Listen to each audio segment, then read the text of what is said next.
Oofs. Look at the car, it's completely rusted. It was a great shot, dude.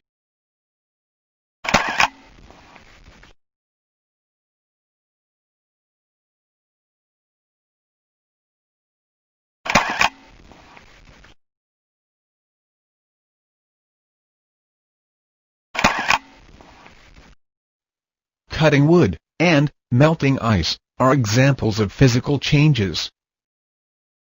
On the other hand, the rusting of iron, burning of wood, and eggs cooked into an omelette are examples of chemical changes. Hey!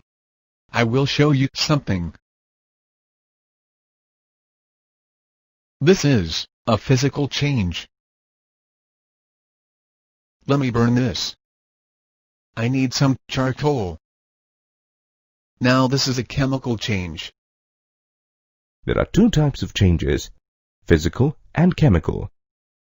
Physical changes are temporary, and chemical changes are permanent. Substances can undergo either physical or chemical changes to form new substances.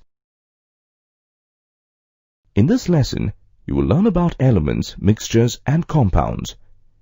At the end of this lesson, you will be able to define physical and chemical changes, identify the types of change, given an example, define pure substances and mixtures, list the properties of elements, mixtures, and compounds, and categorize substances into elements, mixtures, and compounds. Have you ever observed an ice cube kept outside the refrigerator for some time? Ice melts and changes to water.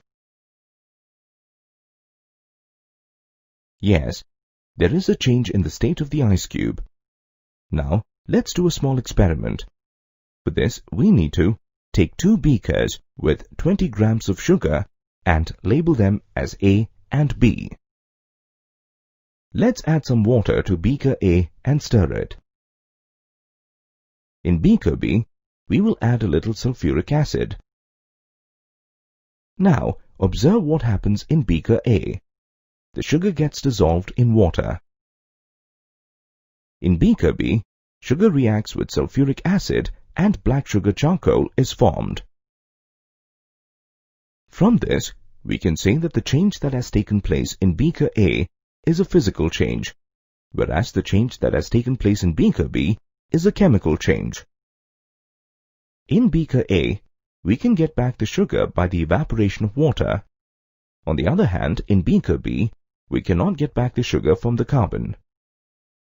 From this observation, we can conclude that there are two types of changes: physical change and chemical change. How do we define a physical and a chemical change? After observing the experiment, we can define a physical change as a temporary change in which the composition of the substance remains same and no new substance is formed, but only a change of state occurs. Melting of ice, breaking of glass, tearing of paper, cutting of wood, and changing of water to water vapor are examples of physical change.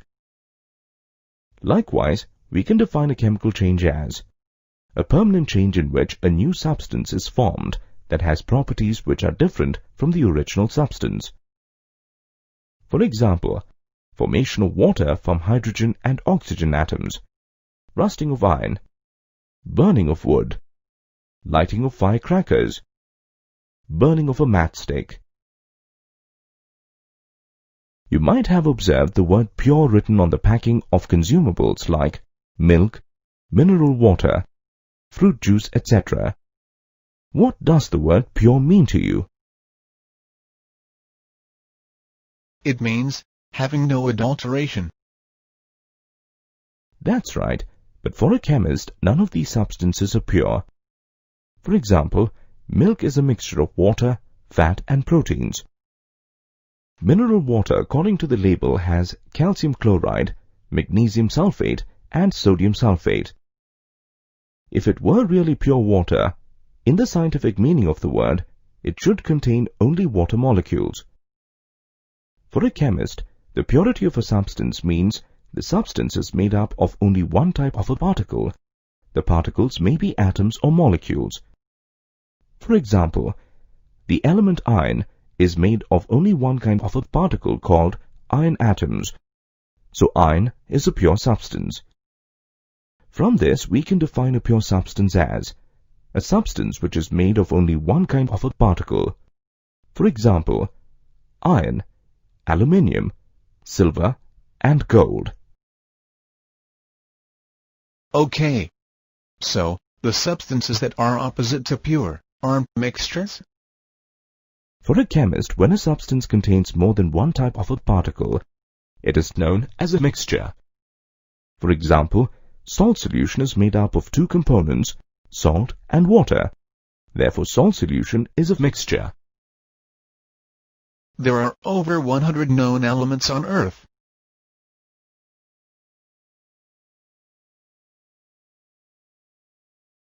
A pure substance which is made up of only one kind of atom and cannot be broken into two or more simpler substances by physical or chemical means is referred to as an element. For example, iron, gold, and silver. How does one identify the elements?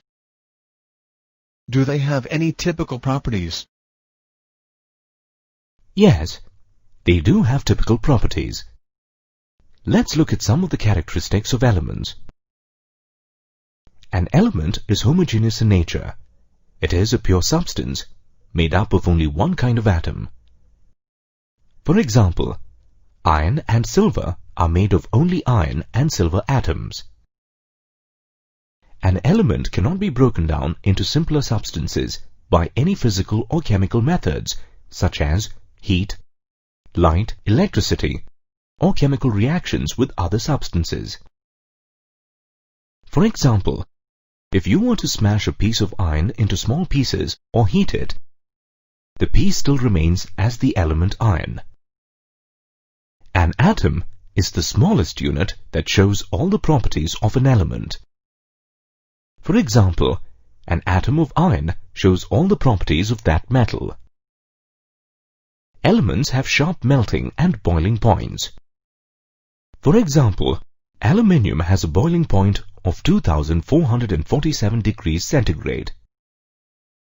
Elements can be classified into three classes: metals, non-metals, and metalloids. Hey! Chocolates! Did you observe they were wrapped in aluminium foil? Not only chocolates, but biscuits and medicines are wrapped in aluminium foil. This aluminium is a metal. Over 80% of known elements are metals. Let's see what metals are and their properties. Metals are the elements which readily lose electrons to form positive ions or cations. For example, sodium, an alkali metal, loses an electron and forms positively charged sodium ion. Let's observe some of the properties of metals. Metals have luster. When freshly cut, they show metallic luster. For example, gold. Metals are good conductors of heat and electricity.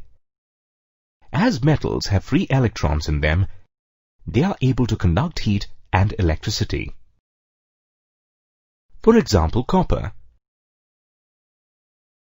Metals are malleable, meaning they can be hammered into thin sheets. For example, aluminium. Metals are ductile, which means they can be drawn into wires. For example, copper. Metals are sonorous. They give a ringing sound when they are hit by a hard iron rod. For example, copper. Almost all metals are solids except mercury, which is a liquid at room temperature. Is sodium chloride a metal? No, it's not. Let me tell you about nonmetals. They are the elements which readily gain electrons to form negative ions or anions.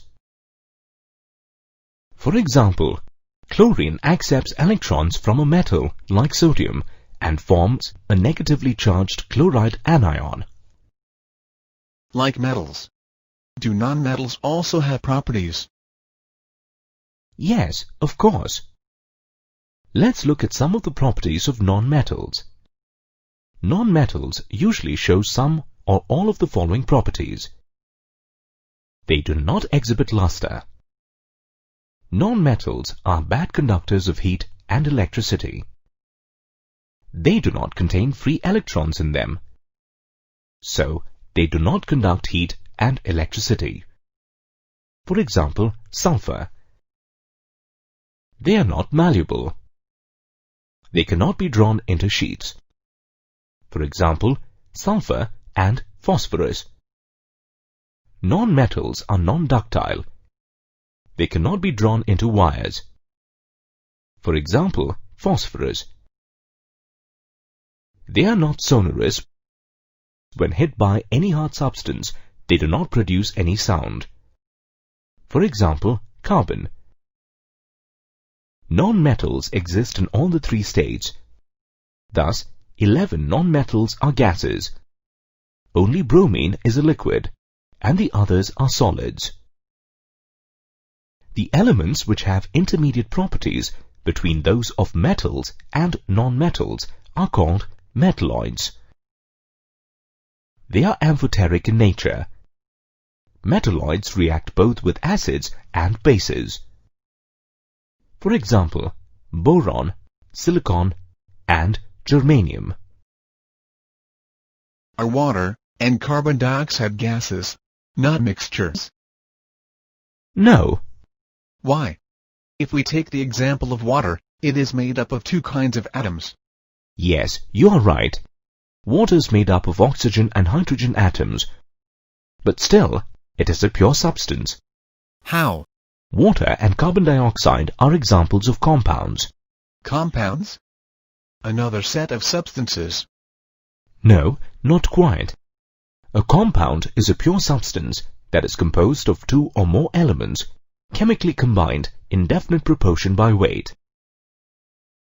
For example, water is made up of 2 atoms of hydrogen and 1 atom of oxygen. These atoms combine to form a compound known as water.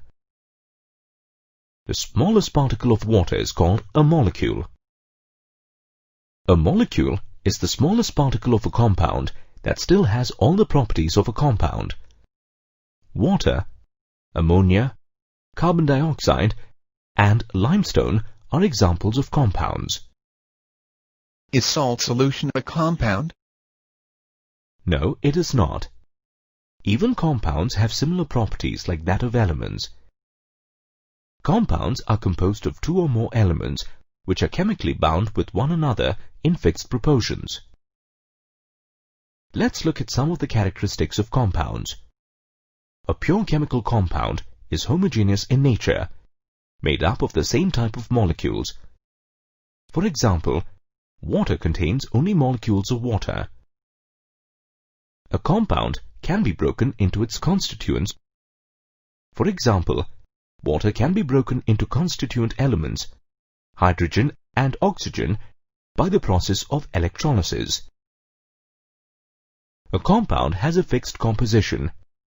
For example, a water molecule is always composed of 2 hydrogen atoms and 1 oxygen atom. A compound has a distinct set of properties which is not similar with the properties of its constituent elements. For example, sodium chloride, table salt, is a harmless substance which is a white crystalline solid. On the other hand, its constituents, sodium, is a grayish-white solid, and chlorine is a greenish-yellow gas that are potentially dangerous. Sodium is a highly reactive metal which catches fire when exposed to air, and chlorine is highly poisonous. From this we can say that compounds exhibit a distinct set of properties. A compound has a sharp melting and boiling point. For example, water has a boiling point of 100 degrees centigrade and a melting point of 0 degrees centigrade. Hey, what about vegetable salad? I like it. It's so colorful. Is it a mixture? Yes, you're right. Observe carefully. The salad contains a variety of vegetables like carrot, cucumber, beetroot, tomato, cabbage, and onion. You can segregate each of the vegetables from one another, isn't it? Yes. So, vegetable salad is a mixture. A mixture is matter that consists of two or more substances which may be elements, compounds, or both mixed together physically in any proportion, but not chemically combined. For example, air is a mixture of gases like oxygen, nitrogen, carbon dioxide, etc. These gases are not chemically combined with one another and can be separated by suitable means. Based on the distribution of the particles in the mixture, there are two types of mixtures, heterogeneous and homogeneous mixture. A mixture that is not uniform throughout is called a heterogeneous mixture. For example, a mixture of sugar and salt is a heterogeneous mixture because the sugar and salt particles can be segregated based on their color and size. Examples of heterogeneous mixtures are iron fillings and sulfur powder, concrete, which is a mixture of cement, water, sand, etc. The second type of mixture is a homogeneous mixture. Observe the solution. This is a solution of salt in water. How does this salt solution appear to you? It looks uniform throughout. So, such a type of mixture is known as a homogeneous mixture. Brass, a mixture of copper and zinc. Salt solution, a mixture of salt in water, and a solution of alcohol in water are examples of homogeneous mixtures. Now, let's observe some of the properties of a mixture. There is no definite proportion in which the constituents of a mixture combine. For example, the mixture of salt and sand can be in any ratio. The parts of a mixture can be separated by physical means. For example, a mixture of iron filings and sulfur can be separated by using a magnet. When a magnet is placed in the above mixture of iron filings and sulfur, the iron particles are attracted by the magnet, while sulfur particles remain unattracted. When a mixture is created, no new substance is formed. Each part of a mixture retains its own properties. For example, we could mix various proportions of hydrogen and oxygen gas. As long as you do not ignite the mixture, the combination will form a mixture that can be separated. Energy is neither given out nor absorbed in the preparation of a mixture. For example, no heat or light energy is liberated or absorbed when iron filings and sulfur are mixed together. A mixture does not have a sharp melting or boiling point. For example, sugar solution does not boil at a fixed temperature. Hi, my name is Buddy. I'm training to be a magician. I practice all day, but I do not seem to be getting things right. Let me try taking a rabbit out of my cap. Abracadabra. Abracadabra. Sorry. Okay. Let me try doing something simpler. Here's a spoonful of sugar and a glass of water. I'm going to make the sugar disappear. Hocus pocus. See? Let me try making the spoonful of chalk disappear in this beaker of water. Hocus pocus. Oops! The chalk is still there. What did I do wrong?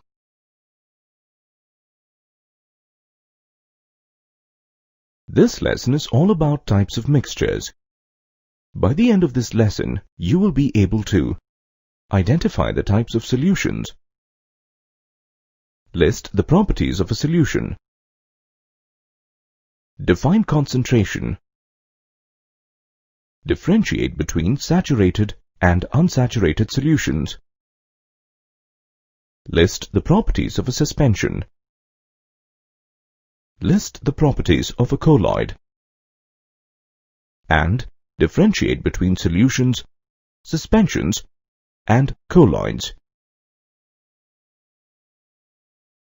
Take 3 beakers with 50 milliliters of water in each. Add a spatula of sugar crystals to beaker A, a spatula of powdered chalk to beaker B, and a few drops of milk to beaker C. Stir well with a glass rod. Particles can be seen in beaker B, but not in A or C. Direct a beam of light from a torch through the beakers A, B, and C, and observe each beaker from the front. The path of light is visible in case of B and C, but not in A. Leave the mixtures undisturbed for some time. Now, filter each of the mixtures. You will find a residue on the filter paper for beaker B. The mixtures in the beakers are of 3 distinct types. The mixture in A is a solution, in B is a suspension, and in C is a colloid. Hey! I could use this while performing tricks. Tell me more. I'm thirsty. Let me conjure up a bottle of cola for myself. Is this cola a solution as well? That's right. Aerated drinks are nothing but gases in a liquid solution. A solution is a homogeneous mixture of 2 or more substances, which means that the density, viscosity, and other physical properties are the same in any part of the solution. For example, a salt solution tastes the same throughout. A solution has a solvent and a solute as its components. A component of the solution that is present in a larger amount is called the solvent. A component of the solution that is relatively present in a smaller quantity is called the solute. A solution of iodine in alcohol is known as a tincture of iodine. The iodine is the solute and alcohol is the solvent. This is an example of a solid in a liquid solution. An aerated drink is a gas in liquid solution, where carbon dioxide is the solute and water is the solvent. Air is a homogeneous mixture of a number of gases. It is an example of a gas in gas mixture. Now watch as I make this cola disappear.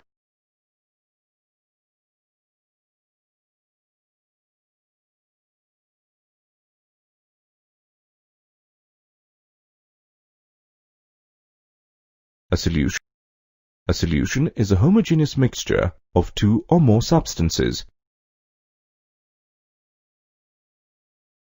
The particles of a solution are smaller than 1 nanometer in diameter, so they cannot be seen with the naked eye. When you direct a beam of light through the solution, it is not visible. Since the particles in a solution are very small, they do not scatter a beam of light passing through the solution.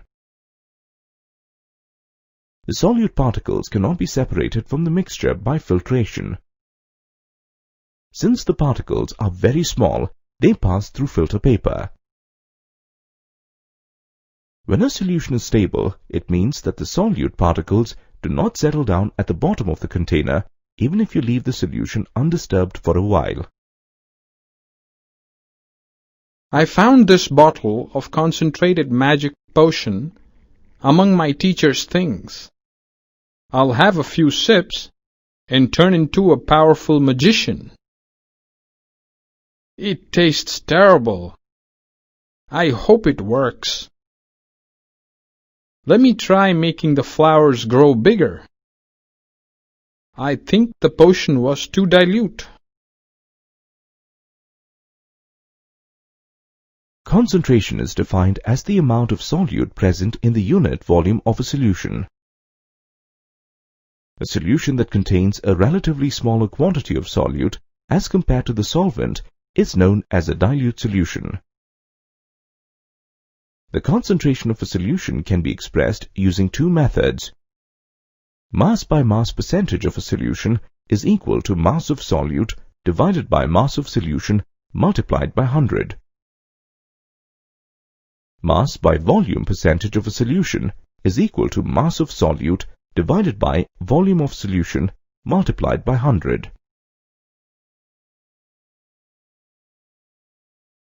Now that you know what mass by mass percentage and mass by volume percentage of a solution means, let's look at situations where these concepts can be applied. A solution contains 20 grams of sodium carbonate in 240 grams of water. You need to calculate the weight percentage of the solution. In the given problem, the weight of the solute, sodium carbonate, is 20 grams. The weight of the solvent, that is water, is 240 grams. We know that the weight of the solution is the sum of the weights of the solute and the solvent. Let's use this formula to solve the problem. The weight of the solute is 20 grams and the weight of the solvent is 240 grams. Therefore, the weight of the solution is equal to 260 grams. We know that weight percentage is equal to the weight of the solute divided by the weight of the solution multiplied by 100. Therefore, we substitute the values of the weights of the solute and the solution in the formula. Hence, the weight percentage of the solution is 8.33%. Let's try out another example. 15 milliliters of hexane is mixed with 45 milliliters of benzene. You want to calculate the volume percentage of the solution. In this problem, the volume of the solute, hexane, is 15 milliliters and the volume of the solvent, benzene, is 45 milliliters. The total volume of the solution is equal to the sum of the volumes of the solute and the solvent. The volume of the solute is 15 milliliters and the volume of the solvent is 45 milliliters. Adding both the volumes, you get the total volume of the solution equal to 60 milliliters. We know that the volume percentage is equal to the volume of the solute divided by the volume of the solution multiplied by 100. Therefore, the volume percentage of the solution is given by dividing 15 milliliters by the total volume of the solution, that is 60, into 100. Hence, the volume percentage of the solution is 25%.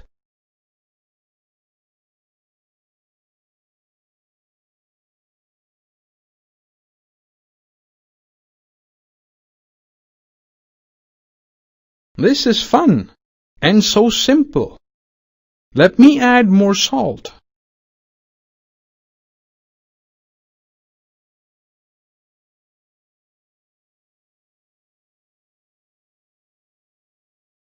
I must have messed up again. The salt is not dissolving anymore. Even if you stir the solution vigorously or wait for a long time, the solution will remain undissolved. You have obtained a saturated solution in which no more solute will dissolve.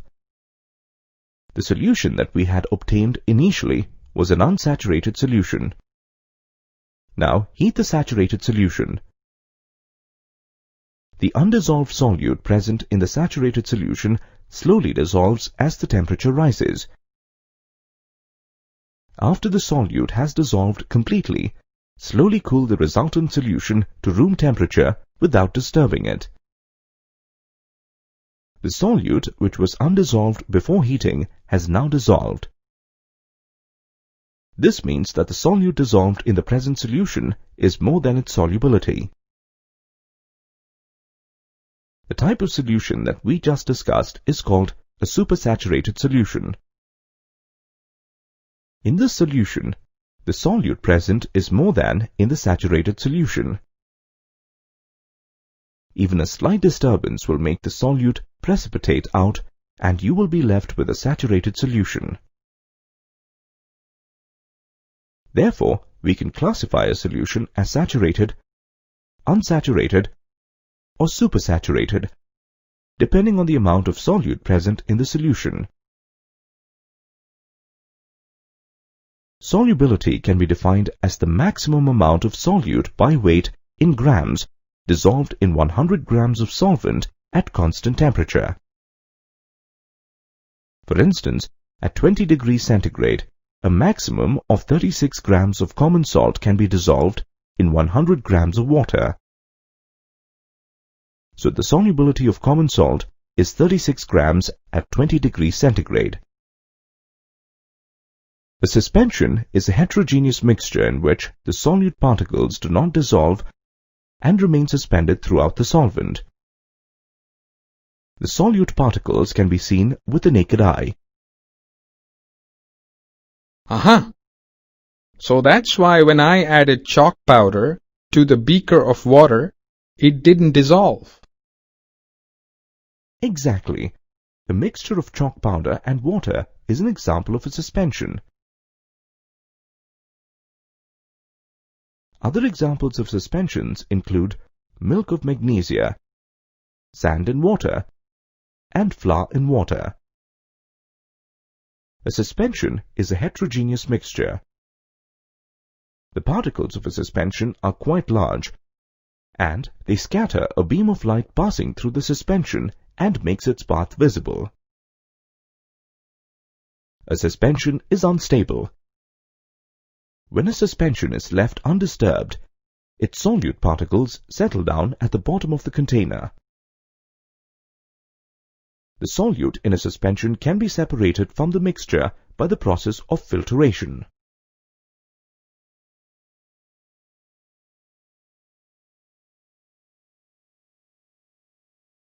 Let me try a new trick.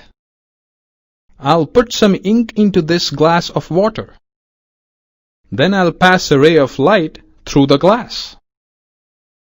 I've become a magician at last.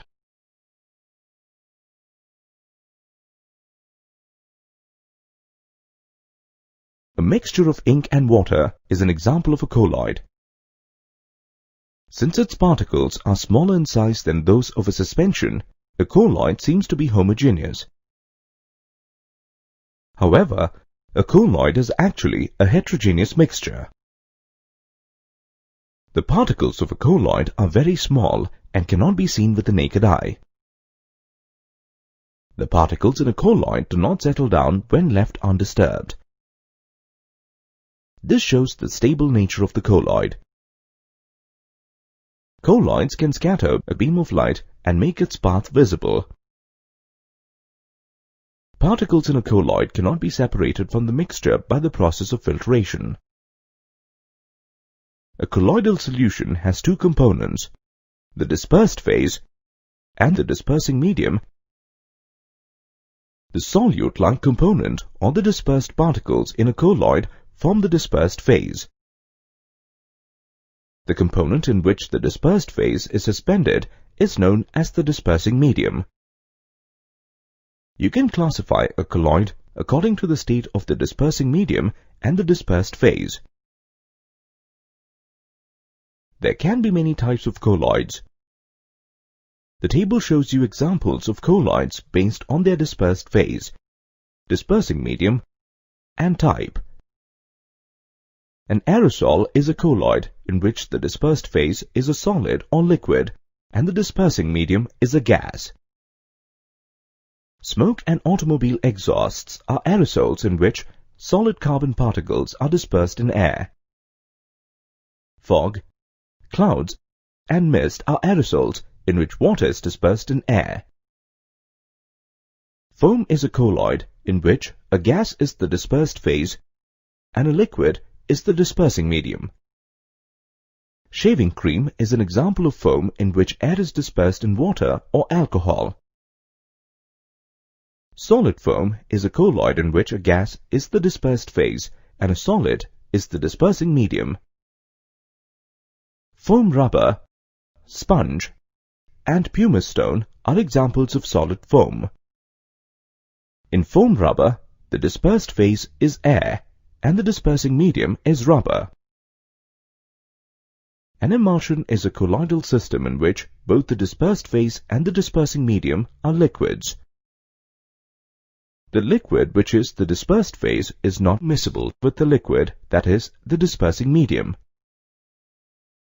Milk is an emulsion in which the dispersed phase is liquid fat and the dispersing medium is water. Face cream and cod liver oil are other examples of emulsions. A sol is a colloidal system in which a solid is the dispersed phase and a liquid is the dispersing medium. Starch solution is a sol in which starch is the dispersed phase and water is the dispersing medium. Other examples of sols are gold sol, milk of magnesia, and mud. A solid sol is a colloid in which both the dispersed phase and the dispersing medium are solids. Ruby glass is a solid sol in which gold is dispersed in glass. A gel is a colloidal system that contains a liquid as the dispersed phase and a solid as the dispersing medium. Jelly is a colloid of water dispersed in gelatin. Curd, cheese, and butter are all gels. When a fine beam of light has passed through a colloidal solution placed in a dark place, then the path of the beam gets illuminated. The illuminated path of the beam is called the Tyndall cone.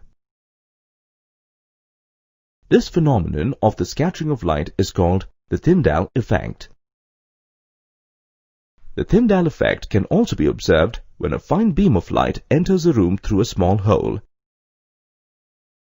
This happens due to the scattering of light by the particles of dust and smoke in the air. When sunlight passes through the canopy of trees in a forest, you can see the Tyndall effect at work again. In the forest, mist contains tiny droplets of water, which act as particles of colloid dispersed in air. In solutions, the particle size is 10 angstroms. In colloids, the particle size ranges from 10 angstroms to 2000 angstroms, while the particle size is greater than 2000 angstroms in suspensions. The particles are invisible in solutions, while the particles are visible in colloids and suspensions. Particles in solutions and colloids pass through filter paper easily, while the particles in suspensions do not pass through filter paper easily. The Tyndall effect is not observed in solutions and suspensions, while it can be seen in colloids. A solution is a homogeneous mixture, while both suspensions and colloids are heterogeneous mixtures. Hi. My name is Blob. I'm just about to make a cup of coffee for myself while we chat. Oops. I must have added salt instead of sugar. Let me try to remove the salt from the cup. Now, I'm in a mess. I wonder how you separate a solid from a liquid, or even a liquid from a mixture of liquids. Any ideas? This lesson is about the different methods that can be used for separating the components of a mixture. By the end of this lesson, you will be able to identify the most appropriate method of separation of a given mixture using magnets, evaporation, filtration, centrifugation, a separating funnel, sublimation, chromatography, distillation, and crystallization. You may come across several types of mixtures in daily life as well as in the laboratory. Mixtures can be classified on the basis of their physical states. Solid, solid mixture. Metal alloys are actually solutions of solids in solids. For example, brass is a solution of zinc in copper. Solid, liquid mixture. A sugar or salt solution is an example of a solution of solid in a liquid. Liquid, liquid mixture. Alcohol in water is a liquid in liquid mixture. Liquid, gas mixture. For example, carbon dioxide mixed in water. Gas, gas mixture. Air forms a gas in gas mixture as it is a solution of gases like oxygen, argon, nitrogen, and carbon dioxide. If you are provided with a sample of a mixture and asked to separate the constituents, you first need to figure out the type of the mixture.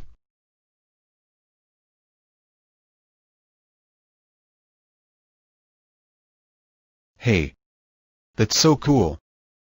Though I don't know why this happened. You can separate a mixture of sulfur and iron filings by passing a magnet over it. The iron filings will get attracted to the magnet and will stick to it. You can use this method to separate a mixture in which one of the components is a magnetic material. Now I get it. I've been trying to remove the salt from the solution, but it doesn't seem to be working. You can separate salt from a solution by evaporating the water from the solution. Evaporation is the process in which a dissolved solid substance is obtained from a solution by allowing the solvent to vaporize. Let's take a look at this process through a demonstration. Take a common salt solution, put it in a china dish and heat it gently. You will observe that the water evaporates and the common salt is left behind in the china dish as a white solid. Evaporation is used to separate a mixture containing a non-volatile, soluble solid from its volatile, liquid solvent.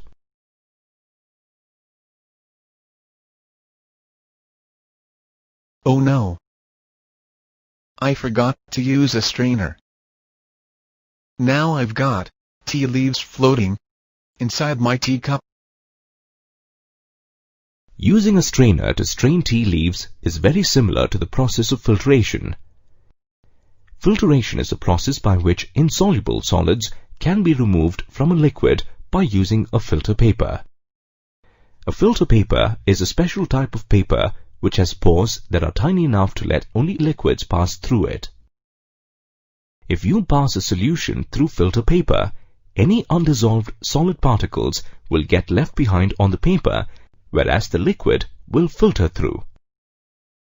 The liquid that passes through is called the filtrate, and the undissolved solid particles are called residue. Imagine you want to separate a mixture of chalk powder and water. For separating this mixture, first take a round strip of filter paper, fold it into half, then into a quarter, then open it in the form of a cone and place it in a funnel. Fix the filter paper to the funnel using a few drops of water. Now pour out the mixture slowly with the help of a glass rod. The filtrate collects in the beaker and the residue is left behind on the filter paper. I am trying to turn this cream to make butter. I'm really tired. I wonder if I could get butter by just filtering the cream. The particles of fat in the cream cannot be separated into butter simply by filtering the cream. The fat particles are too small and will pass through a filter paper. You can separate such mixtures of solids and liquids by the process of centrifugation. The principle is that when the liquid is spun rapidly, the denser particles are forced to the bottom and the lighter particles stay at the top. Centrifugation is used for blood and urine testing in diagnostic laboratories, in dairies to separate butter from cream, and in washing machines to squeeze out water from clothes. I accidentally poured oil into this glass of water. How do I separate the oil from the water? When two liquids do not mix, they form two separate layers and are known as immiscible liquids. These two liquids can be separated by using a separating funnel. A separating funnel is a special type of glass funnel, which has a stopcock in its stem to regulate the flow of liquid. To separate a mixture of oil and water, follow these steps. Pour the mixture into the separating funnel with the tap closed. Let the mixture stand undisturbed for some time. Two layers separate out. Oil being lighter forms the top layer and water forms the lower layer.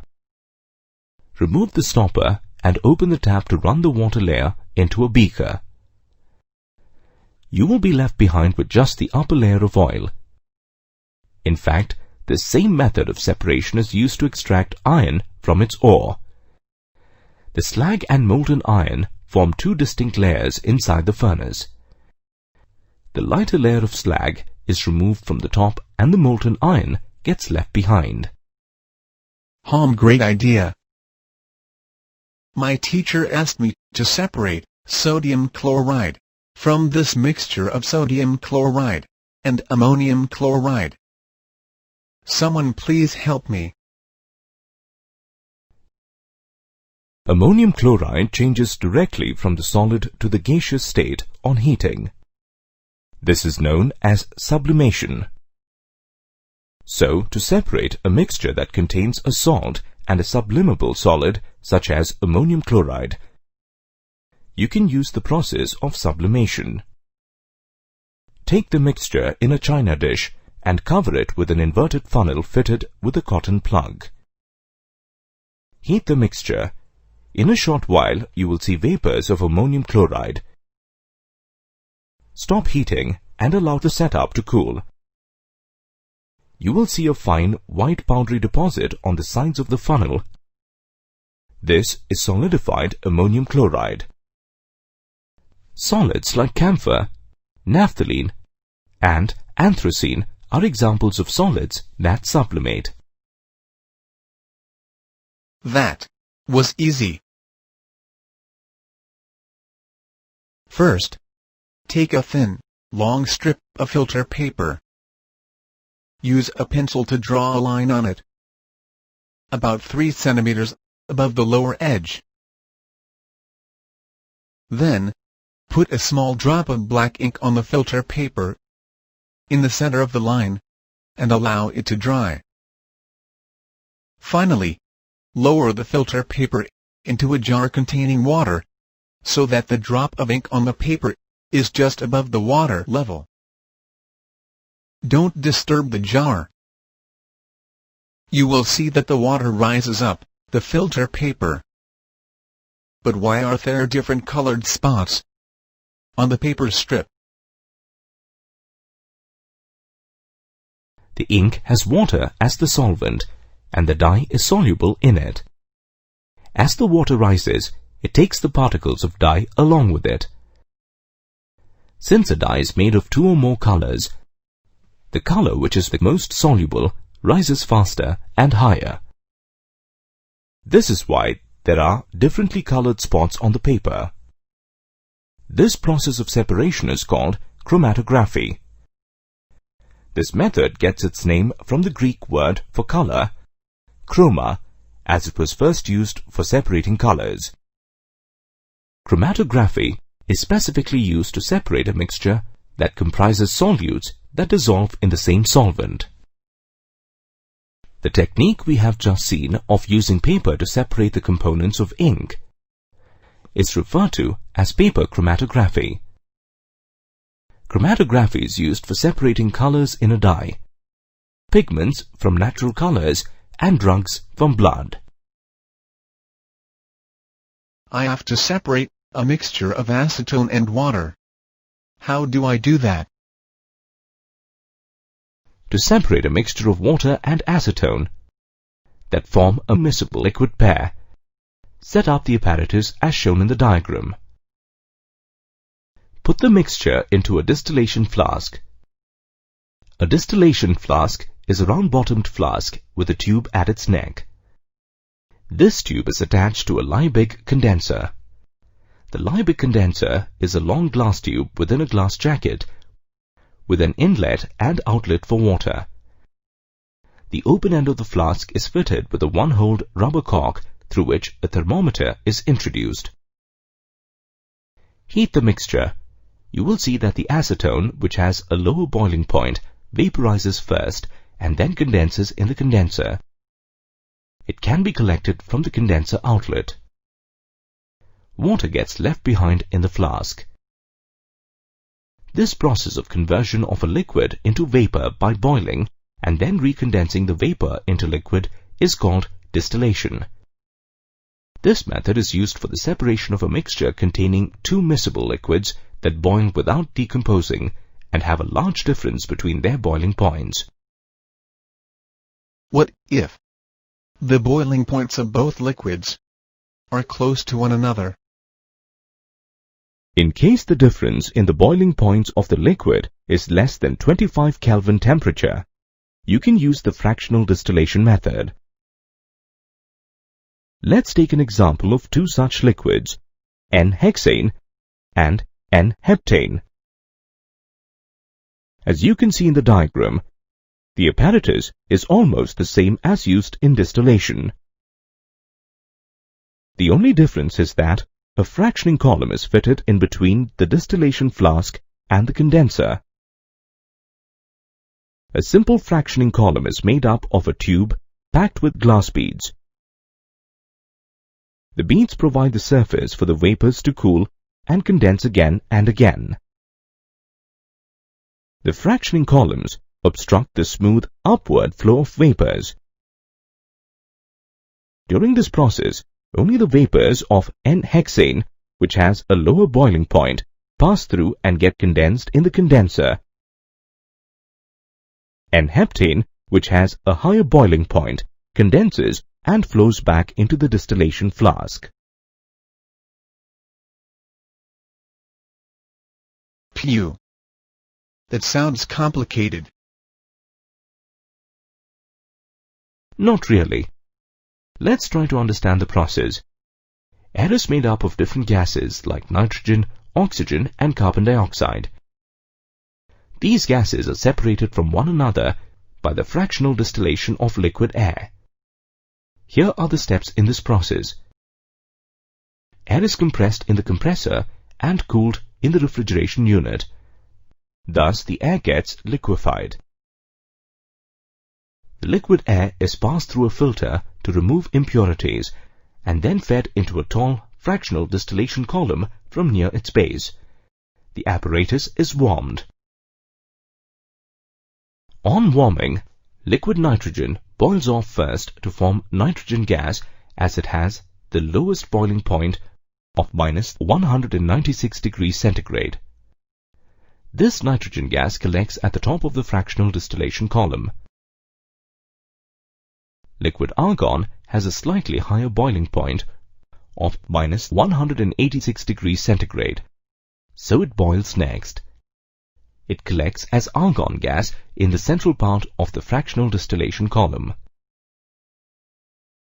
Liquid oxygen has the highest boiling point of -183 degrees centigrade. It boils last.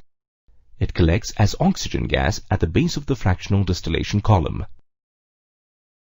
If you want to obtain only oxygen gas from the air, separate out all the other gases and collect just the oxygen gas. The diagram shows you the apparatus that is used for separating oxygen from air. Take a sample of impure copper sulfate in a china dish.